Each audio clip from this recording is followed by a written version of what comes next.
आपकी तबीयत ठीक है। आज हम बोर्स में जो हमने कल जहाँ से टॉपिक को फिनिश किया था वहीं से आगे जो है तो टॉपिक को बढ़ाएंगे।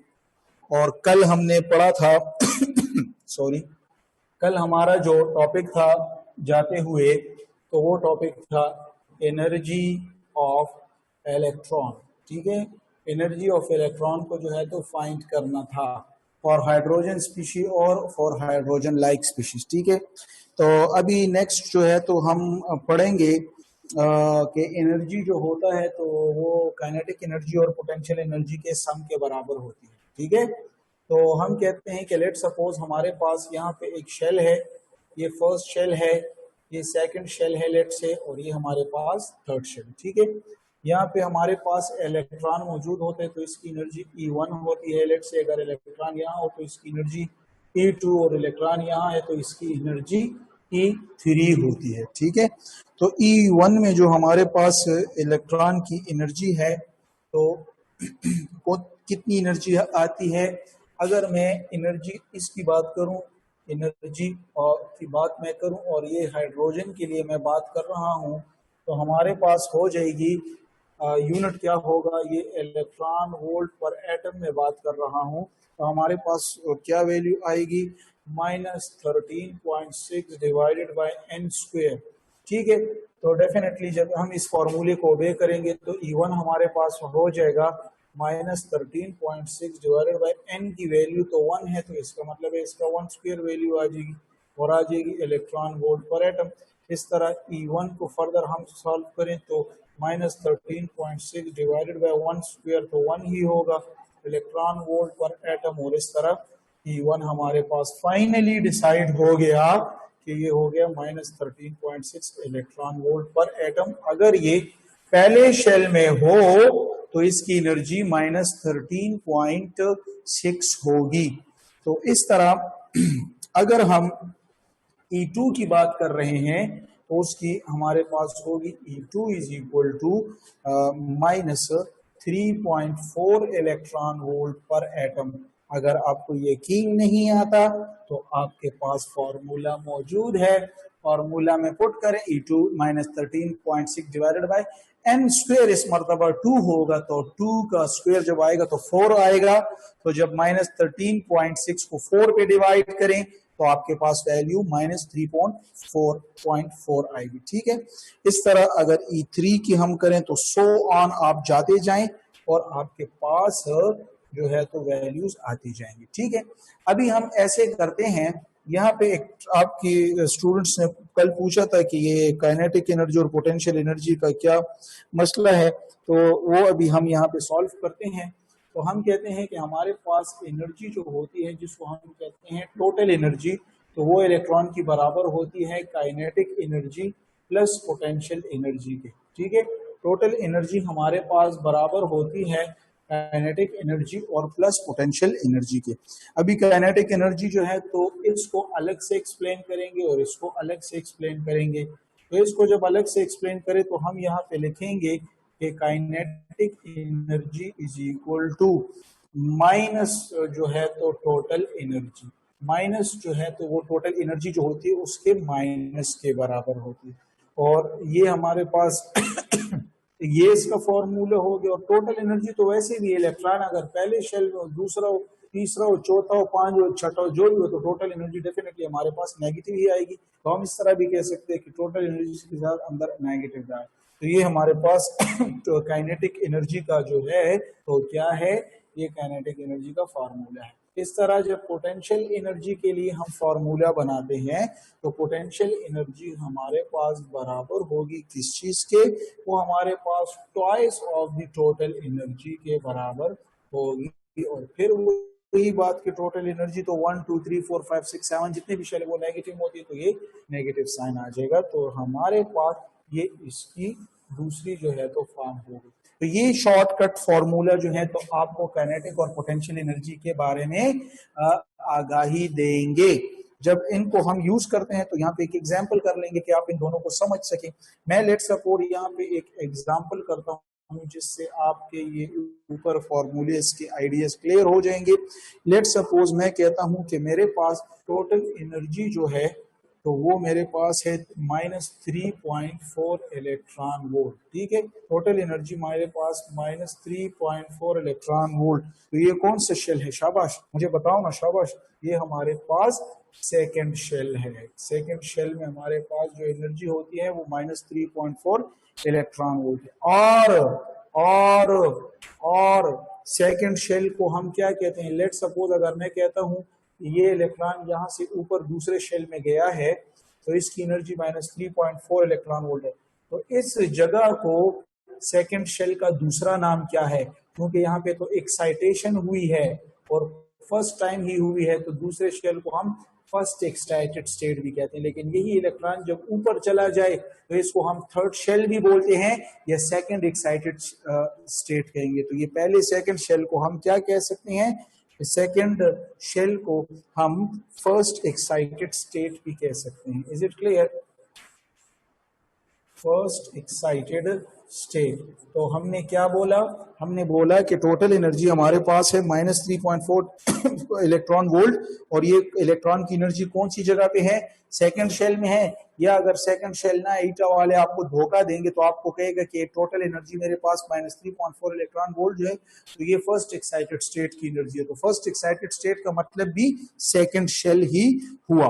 और आपसे कह रहे हैं कि यहाँ पे आप मालूम करो काइनेटिक एनर्जी को एंड यहाँ पे मालूम करो पोटेंशियल एनर्जी को। Is it clear? तो आप क्या करेंगे? आपको तो फार्मूला आता है, टेंशन की तो जरूरत नहीं है। Kinetic energy is equal to negative of the total energy. तो अभी आपको पता है, तो नेगेटिव और टोटल एनर्जी कितनी आई है? यहाँ पे 3.4 आई है। तो ये नेगेटिव नेगेटिव हमारे पास +3.4 जो है, तो ये इस इलेक्ट्रॉन की यहाँ पे काइनेटिक एनर्जी होगी। Is it clear? ये आपके पास काइनेटिक एनर्जी हो गई। लेकिन अगर आपको पोटेंशियल एनर्जी मालूम करनी है तो फिर भी टेंशन की जरूरत नहीं है। इज इक्वल टू, इस फॉर्मूले को ओबे करें, इसकी जगह 2 की जगह 2 आ जाएगा और माइनस टोटल एनर्जी, तो फिर इज इक्वल टू 2 और माइनस काइनेटिक टोटल एनर्जी कितनी है? -3.4 है। तो इससे हमारे पास ये ओपन होगा तो -3 2 6 6 और 4, ये हमारे पास पोटेंशियल एनर्जी के बराबर आ गई। फिर आप कहते हैं कि नहीं, मैं नहीं मानता, मैं नहीं मानती कि ये चीज ठीक है, मुझे कोई सॉलिड प्रूफ चाहिए। तो सॉलिड प्रूफ तो आपको इसी तरह मिल सकता है कि आप दोनों को दोबारा ऐड करें और देखें, क्योंकि इक्वेशन तो हमारे पास ये है ना, दोनों की वैल्यू को ऐड करें, देखें कि यही टोटल एनर्जी अगर इसके बराबर आ गई तो आप ठीक हो, लेकिन अगर ना तो आप ठीक नहीं है। तो चलो कंफर्मेशन के लिए मैं क्या लिखता हूँ? Energy is equal to kinetic energy plus potential energy. तो काइनेटिक एनर्जी क्या हमारे पास आई है? +3.4, फिर ये फार्मूले का प्लस और पोटेंशियल -6.8। तो इससे हमारे पास शाबाश क्या आ जाएगी? यहाँ से आ जाएगा +3.4 और ये -6.8, तो हमारे पास आखिर में आ जाएगा -3.4 इलेक्ट्रॉन वोल्ट। तो अगर आप इस वैल्यू को देखें, टोटल एनर्जी और ये टोटल एनर्जी तो मैच कर रहे हैं, तो इसलिए ये आप बिल्कुल फॉर्मूला शॉर्टकट पे ठीक निकले। तो जो इस पे समझ गए हाथ उठा दे, शाबाश। Raise your hands if you got the point. अगर आप समझ चुके हैं तो रेज योर हैंड्स प्लीज, शाबाश। ये बहुत ही जरूरी है, बहुत ही जरूरी है। फिजिक्स में भी कहीं पे आपको ये यूज में आ सकता है, फिजिक्स में भी आप इसको यूज कर सकते हैं, ठीक है ना। तो ये हमारे पास जनाब क्या हुआ? ये हमारे पास हुआ क्या? काइनेटिक एनर्जी और पोटेंशियल का प्रूफ। अभी इसमें दूसरी बात जो एमसीक्यूज आपको आएगा, और वो एमसीक्यूज क्या है?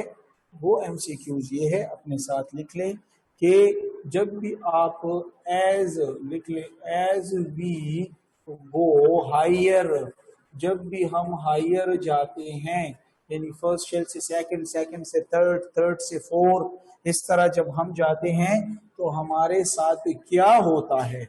हमारे साथ क्या होता है, तो हम कहते हैं कि टोटल एनर्जी जो है तो हायर जाने से ज्यादा होगी, काइनेटिक एनर्जी ऊपर जाने से कम होगी। अगर जो कहते हैं कैसे, तो ये भी मैंने प्रूफ कर दिए, जो जरा वैल्यू को उसको देख ले समझ जाएंगे आप। और पोटेंशियल एनर्जी ऊपर जाने से ज्यादा होती है, ठीक है। तो ये आपके लिए एक बेहतरीन जो है तो एमसीक्यूज पॉइंट है, और इसको समझना है तो आप वहां पे ये जो मैंने काइनेटिक पोटेंशियल और टोटल एनर्जी के जो कैलकुलेशन करवा दिए हैं उससे आपको समझ पड़ जाएगी।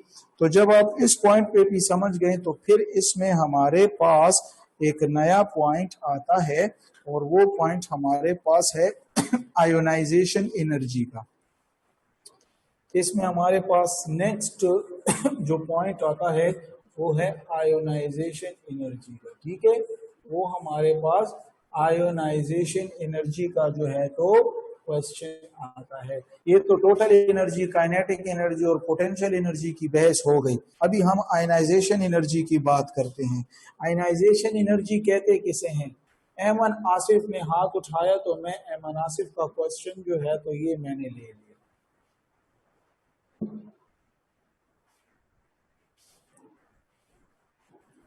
क्लिक नहीं हो रहा कैलकुलेटर, ठीक है।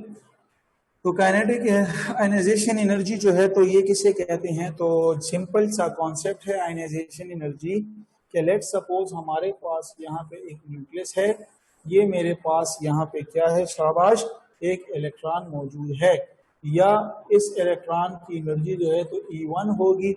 और E1 आपको कितना पता है, आपको पता है कि E1 मेरे पास है -13.6 इलेक्ट्रॉन वोल्ट, ठीक है। तो ये आपके पास एनर्जी है, ठीक है, ये आपके पास एनर्जी है।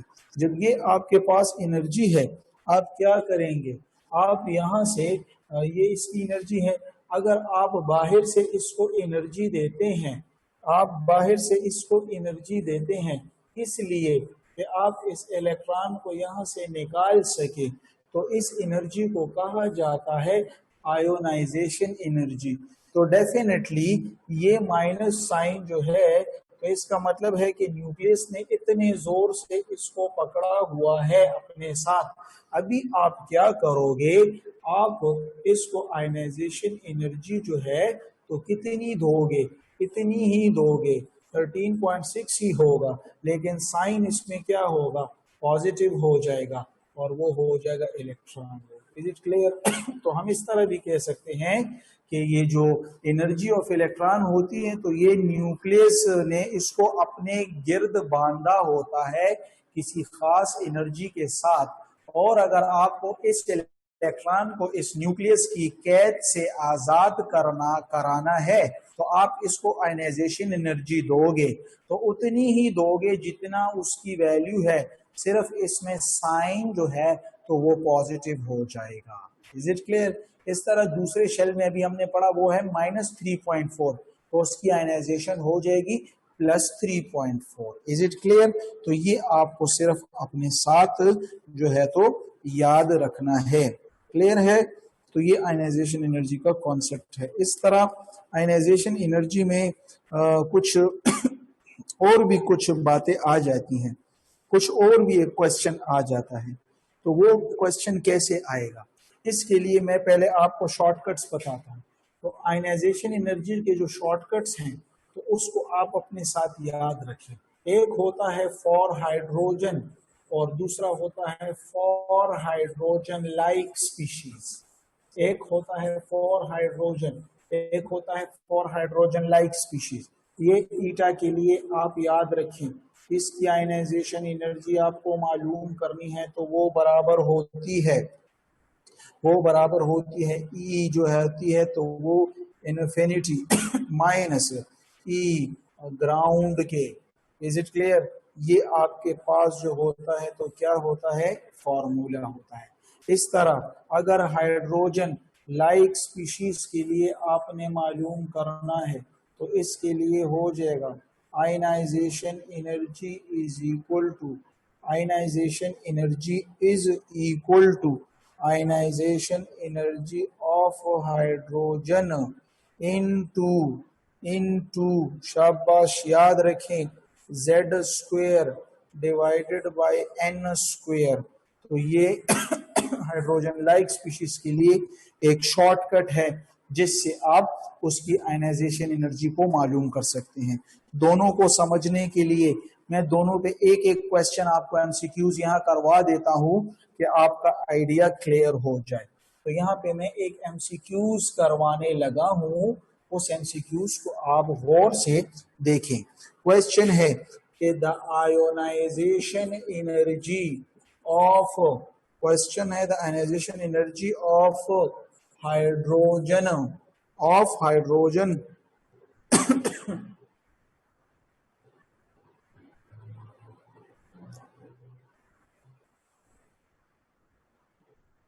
from the first excited state, first excited state पर क्या होगी, क्या होगी? तो फर्स्ट एक्साइटेड स्टेट का मतलब क्या हुआ? फर्स्ट एक्साइटेड स्टेट का मतलब हुआ second shell. Is it clear? तो ये नहीं लिखा होगा यहाँ पे, धोखे के लिए आपको डाला गया, ठीक है। तो ए हमारे पास है -13.6 इलेक्ट्रॉन वोल्ट, बी है -3.4 इलेक्ट्रॉन वोल्ट, सी सी है 13.6 वोल्ट इलेक्ट्रॉन वोल्ट, ठीक है। और इस तरह डी है हमारे पास 3.4 जो है तो इलेक्ट्रॉन। तो ज़रा क्वेश्चन को याद रखें, मैंने बताया था कि हाइड्रोजन के लिए सिंपल बात है, सेकंड शेल है, ये इलेक्ट्रॉन है। इलेक्ट्रॉन कहाँ पे मौजूद है? यहाँ पे मौजूद है। न्यूक्लियस ने इसको कैद में रखा है। कितनी एनर्जी कैद में है? -3.4 इलेक्ट्रॉन वोल्ट की।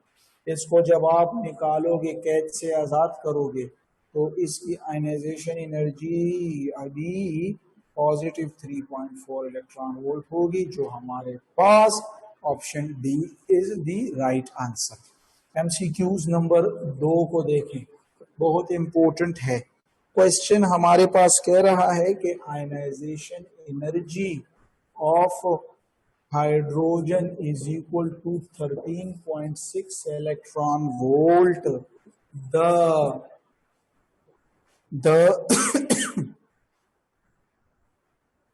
the what? Shabash.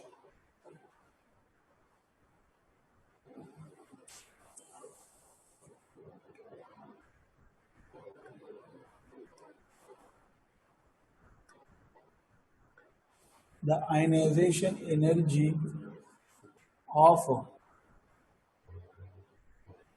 lithium is, ठीक है। तो आपके पास ऑप्शन हुए ए, बी, सी और डी, ठीक है। क्या हुआ? Lithium the ionisation energy of, ठीक है। और क्या होगा? शाबाश, हमारे पास क्या हो जाएगा यहाँ पे? 13.6 इलेक्ट्रॉन हो, बी हो जाएगा 27.2 इलेक्ट्रॉन हो, सी हो जाएगा 40.8 इलेक्ट्रॉन हो, और डी हो जाएगा 122.4 इलेक्ट्रॉन। तो अभी आपको जो शॉर्टकट का मैंने बताया है, अभी क्या कह रहे हैं? अभी पूछ रहे हैं लिथियम, और लिथियम B+2 का पूछ रहे हैं, ठीक है ना। और हाइड्रोजन लाइक स्पीशीज है, ठीक है। इसके लिए अदर देन है, तो इसके लिए जो शॉर्टकट मैंने अभी आपको यूज करवाया था वो क्या था? Ionisation energy is equal to ionisation energy of hydrogen और इनटू Z²/n² लिखवाया था या नहीं? तो इज इक्वल टू हाइड्रोजन की तो आपको गिवन है, कितनी है? ये हो गया है 13.6। अभी ये नेगेटिव नहीं आएगा क्योंकि आयनाइजेशन एनर्जी हमेशा पॉजिटिव साइन में होती है, क्योंकि वो उसको इलेक्ट्रॉन को आज़ाद करने के लिए प्लस में हो, एब्जॉर्ब होती है, ठीक है। तो 13.6 इंटू Z², एटॉमिक नंबर कितना है? लिथियम का 3 है, इसकी जगह 3² और बाकी n तो 1² ही होगा, तो इससे आ जाएगा 13.6 इंटू Z², 9, और ये मल्टीप्लाई होगा तो आपके साथ ऑप्शन डी है जो है तो ये बनता है। तो जो इस पे समझ चुके हैं हाथ उठाए, शाबाश, raise your hands please.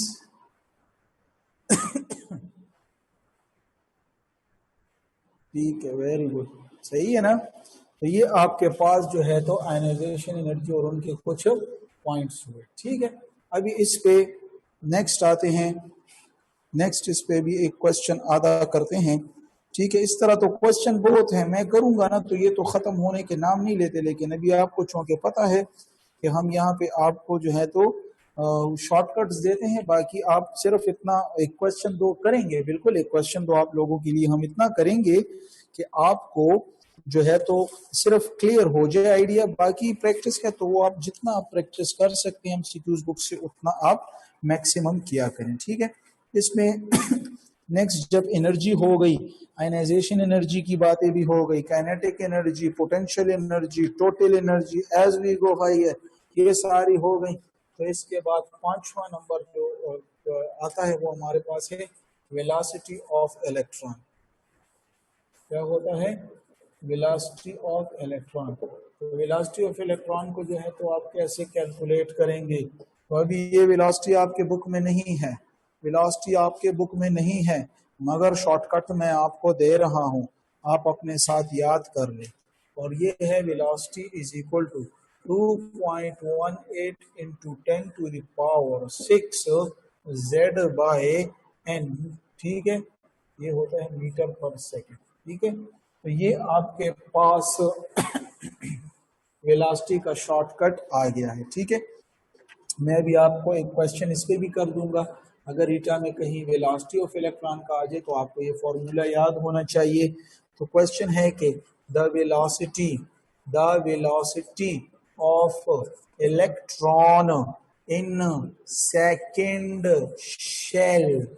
Second shell of hydrogen atom. ठीक है, ये क्या होगा? तो इसके लिए भी ऑप्शंस होंगे, तो मैं भी ऑप्शन लिखूंगा, तो टाइम वैसे क्यों लगाते, जनरल इसका सोल्यूशन बस कर लेते हैं। सोल्यूशन ये कि velocity is equal to 2.18 into 10 to the power 6 और शेल इन एटॉमिक नंबर जो है तो कितना होगा? हाइड्रोजन का 1 होगा, और शेल कौन सा पूछ रहे हैं? सेकंड होगा, तो 1/2 हो जाएगा। तो डेफिनेटली वैल्यू जो होगी तो ये 2.18 into 10 to the power 6 जो है तो ये 2 पे डिवाइड हो जाएगी, तो इससे आ जाएगा 1.09 into 10 to the power 6। ठीक है, तो जो इस पे भी समझ गए हाथ उठाए, शाबाश, बार बार हाथ उठाते जाए कि मैं अगले फॉर्मूलाज आपको करवाता चलूं। ठीक है ना?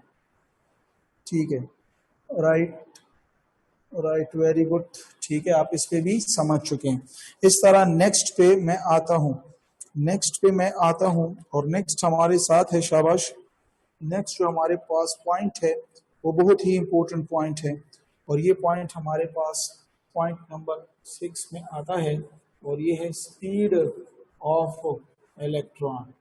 ठीक है, स्पीड ऑफ इलेक्ट्रॉन जो है तो उसको हम कैसे जो है तो यहाँ पे बताएंगे कि स्पीड ऑफ इलेक्ट्रॉन क्या है। तो हम यहाँ पे एक शॉर्टकट मैं आपको बताता हूँ कि स्पीड ऑफ इलेक्ट्रॉन जो होता है तो वो डायरेक्टली प्रोपोर्शनल होता है z के। एक शॉर्टकट तो ये हो गया, इज इट क्लियर? एक शॉर्टकट तो ये हो गया। यानी लेट सपोज मैं अगर आपको कहूं कि मेरे पास, मैं आपको एमसीक्यूज दूं, एक मेरे पास मैग्नीशियम है, ठीक है, सॉरी मैग्नीशियम तो बहुत हाई स्टेट हो में चले, मैं लेट से बेरिलियम की एग्जांपल देता हूँ। एक बेरिलियम +3 है और एक लिथियम +2 है। अगर दोनों को आप देखें तो दोनों हाइड्रोजन लाइक स्पीशीज हैं, दोनों के साथ एक एक इलेक्ट्रॉन मौजूद है। अभी मैं कहता हूं कि बेरिलियम में इलेक्ट्रॉन की स्पीड ज्यादा होगी, वो एक इलेक्ट्रॉन तेजी से घूमेगा, ये लिथियम में। तो आपको पता है कि बेरिलियम का एटॉमिक नंबर जो है तो वो 4 है, इसका एटॉमिक नंबर 3 है। तो आप बगैर किसी सोचे समझे आप कह दें कि बेरिलियम की स्पीड जो होगी तो वो इलेक्ट्रॉन की मैक्सिमम होगी। वो क्या होगी? इलेक्ट्रॉन की बेरिलियम में ज्यादा होगी। दोनों यूनी इलेक्ट्रॉन सिस्टम है, लेकिन बेरिलियम का जो है तो वो ज्यादा होगा, और उसका रीजन जो है तो वो हमारे पास एटॉमिक नंबर का रीजन पता चलता है। एक ये पॉइंट हुआ, इज इट क्लियर? तो एक ये है, दूसरा हमारे पास फिर क्या होता है, और वो हमारे पास नेक्स्ट क्वेश्चन, क्वेश्चन तो नहीं है इसमें, ट्रिक ये है कि स्पीड ऑफ इलेक्ट्रॉन जो है तो वो इनवर्सली प्रोपोर्शनल होता है रेडियस के। Is it clear? जितना रेडियस ज्यादा उतना स्पीड कम, और जितना रेडियस कम उतना स्पीड ज्यादा। तो एक ये हमारे पास है।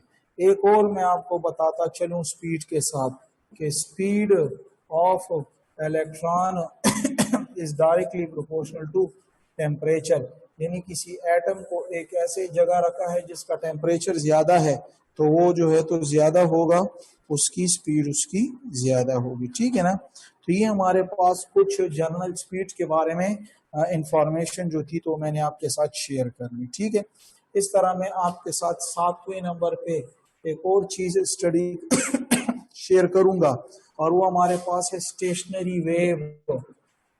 स्टेशनरी वेव अभी स्टेशनरी वेव जो है तो इसके लिए हमारे पास आपको अक्सर प्रैक्टिस बुक्स में दिखाई देगा, और वो क्वेश्चन ये है कि इलेक्ट्रॉन जो है तो इज ट्रीटेड एज, इलेक्ट्रॉन को ट्रीट किया गया है एज वेव। आपको पता है कि डी ब्रॉगली इक्वेशन में फिर आप पढ़ेंगे कि इलेक्ट्रॉन जो है तो वो वेव की तरह ट्रीट, वो श्रोडिंगर वेव इक्वेशन में आपने पढ़ा है कि इलेक्ट्रॉन जो है तो ये वेव की तरह एक्ट कर रहा है। ठीक है, तो अभी इस पे जब जब इसको वेव की तरह ट्रीट करें तो ये स्टेशनरी वेव होता है।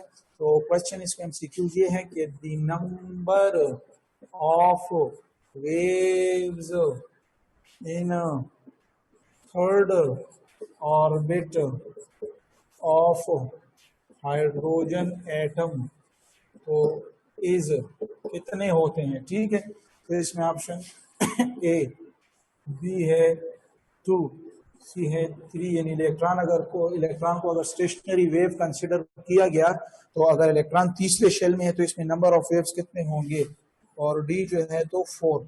तो इसके लिए आप यहाँ पे एक शॉर्ट कट जो है तो शॉर्ट ट्रिक अपने साथ याद करें, और वो है कि number of waves is equal to, या number of stationary wave is equal to n, ये n के बराबर होता है, और n जो होता है तो ये शेल को रिप्रेजेंट करता है। इसका मतलब कि जितना शेल नंबर होगा वही उसका तादाद होगी उसमें स्टेशनरी वेव की।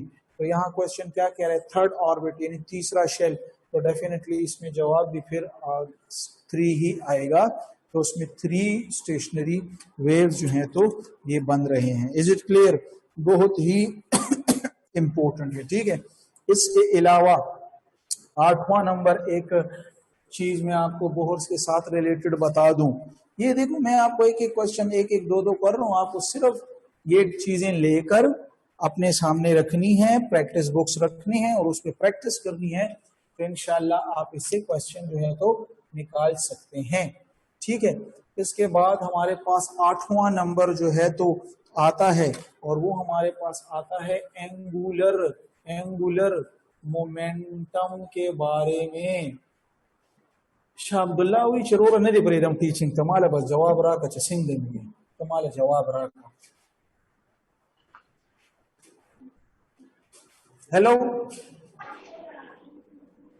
Hello iPad.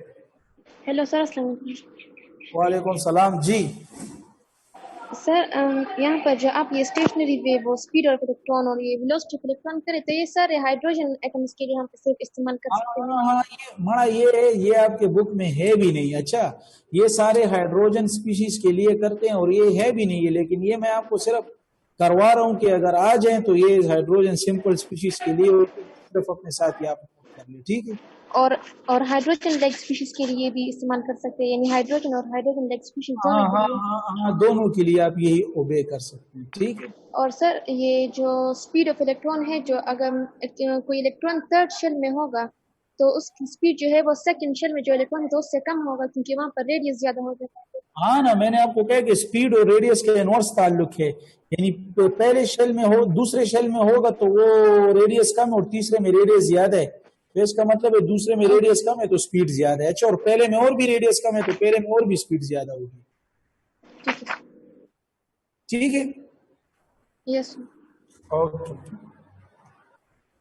दाताजू।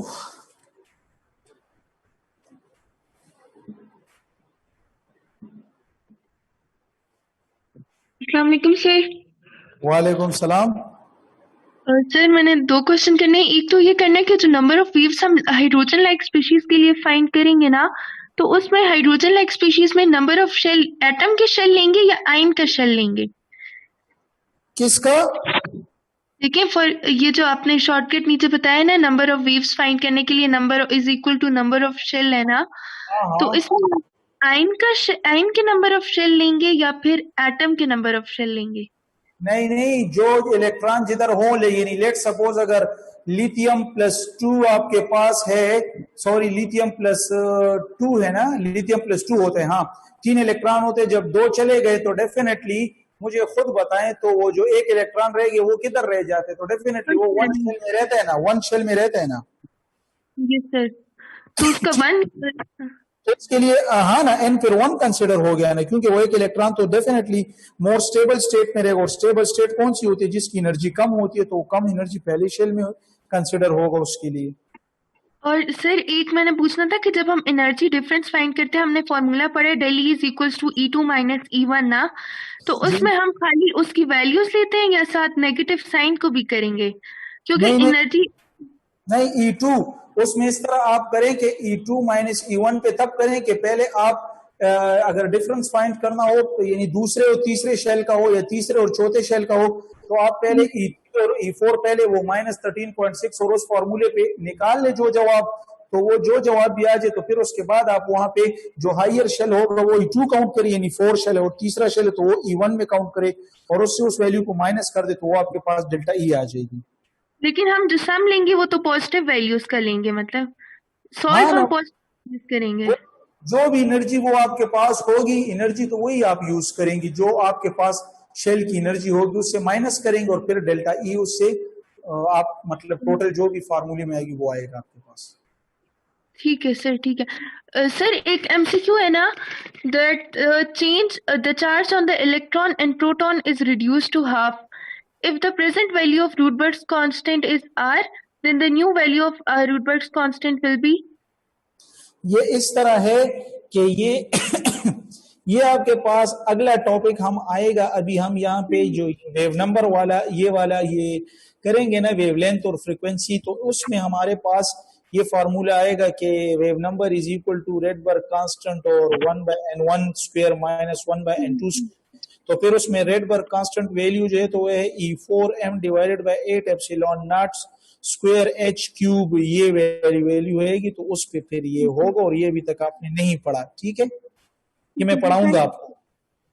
Thank you so much sir. Okay okay ठीक। अच्छा, इस तरह है ना कि शाह अब्दुल्ला का क्वेश्चन भी मैं अभी ले रहा हूं। इस तरह का है कि आपके क्वेश्चन आंसर बहुत अच्छी बात है, लेकिन ये ड्यूरिंग लेक्चर जब क्वेश्चन होता है ना, तो ठीक है वो आपका हक है क्वेश्चन पूछना, लेकिन मेहरबानी करें कि जब क्वेश्चन आखिर में पूछे जाएं तो वो बहुत अच्छे होते हैं। क्योंकि अभी आप क्वेश्चन करते हैं तो हमारी सारी अटेंशन जो है वो क्वेश्चन की तरफ डाइवर्ट हो जाती है। और चूंकि जैसा आप जानते हैं कि अभी तो ईटा का टेस्ट सर पे आ पहुंचा है, तो इस तरह जब हम थोड़ा थोड़ा काम करेंगे तो एग्जैक्ट डेट तक फिर आपका कोर्स जो है तो मैं कहता हूं कि कहीं रह न जाए। तो कोशिश करें कि क्वेश्चंस करें लेकिन आखिर में कर लें, और ड्यूरिंग लेक्चर जो है तो मैं भी आपको जवाब दे रहा हूं। अभी मैं शाह अब्दुल्ला का क्वेश्चन भी ले रहा हूं, इस पे के साथ में टाइम जब गुजारूंगा तो टाइम क्लास में सारा 2 या 3 मिनट रह जाएगा, तो फिर वो सफिशिएंट नहीं होगा कि मैं आपको यहाँ पे जो है तो फर्दर काम करवा सकूं। तो इसलिए ये आपसे रिक्वेस्ट है, अदरवाइज फिर आपको ही मसला होगा, कोर्स में मसाइल जो है तो वो बन जाएंगे। शाह अब्दुल्ला ने हाथ भी नीचे कर लिया कि चलो नहीं पूछता। चलो, एंगुलर मोमेंटम जो है तो शाह अब्दुल्ला का फिर क्वेश्चन आ गया, ठीक है। अस्सलाम वालेकुम सर। वालेकुम सलाम। सर जी ये स्टेशनरी वेव्स में आपने लिखा है कि हाइड्रोजन लाइक एटम, तो सर जी हाइड्रोजन में तो एक इलेक्ट्रॉन है, एक वेव की तो समझ आती है, लेकिन सर जी 3 वेव कहाँ से आ गए? ये 2 वेव्स किस वजह अच्छा, से ये बनेंगे? देखो ना, देखो हाइड्रोजन में एक इलेक्ट्रॉन है, मगर इस तरह हुआ है कि वो एक इलेक्ट्रॉन, लेट से आप कंसीडर करें कि वो तीसरे शेल में चला गया। इलेक्ट्रॉन एक होता है तो इसका मतलब तो ये नहीं है कि बस वो पहले शेल में है, तो हाइड्रोजन एटम में और शेल नहीं है, और शेल तो है लेकिन वो खाली पड़े हुए हैं ना। तो ये कह रहे हैं कि अगर वो इलेक्ट्रॉन उन खाली शेल में तीसरे में चला गया है तो वहां पर स्टेशनरी वेव्स या वेव्स का नंबर कितना होगा? तो वो फिर 3 होगा, जो शेल का नंबर होता है। Is it clear? सर जी एक इलेक्ट्रॉन 3 वेव्स बनाएंगे, स्टेशनरी वेव्स। हाँ, जब तीसरे शेल में होगा तब, जब पहले शेल में होगा तो फिर 1 बनाएगा। ये इसका शॉर्ट ट्रिक है कि नंबर ऑफ वेव्स एक इलेक्ट्रॉन, पहले तो ये कह रहे हैं कि इलेक्ट्रॉन वे एक्ट कर रहा है श्रोडिंगर वेव इक्वेशन के मुताबिक। वो आपके कोर्स में नहीं है, लेकिन जनरली ये क्वेश्चन एक आधे प्रैक्टिस बुक में हुए, तो इसलिए मैं आपको ये क्वेश्चन करवा रहा हूँ कि आएगा कि इलेक्ट्रॉन को वेव ट्रीट किया गया है, और जब वेव ट्रीट किया गया है तो फिर ये कितने वेव बनाते हैं। तो फिर उसका शॉर्ट ट्रिक ये है कि वो डिपेंड करता है शेल्स के ऊपर कि वो कौन से शेल में मौजूद है, पहले शेल में, दूसरे, तीसरे, जिस किस में मौजूद होते, तो वही उतने नंबर ऑफ वेव्स जो है तो पैदा करता है। ठीक है। ओके।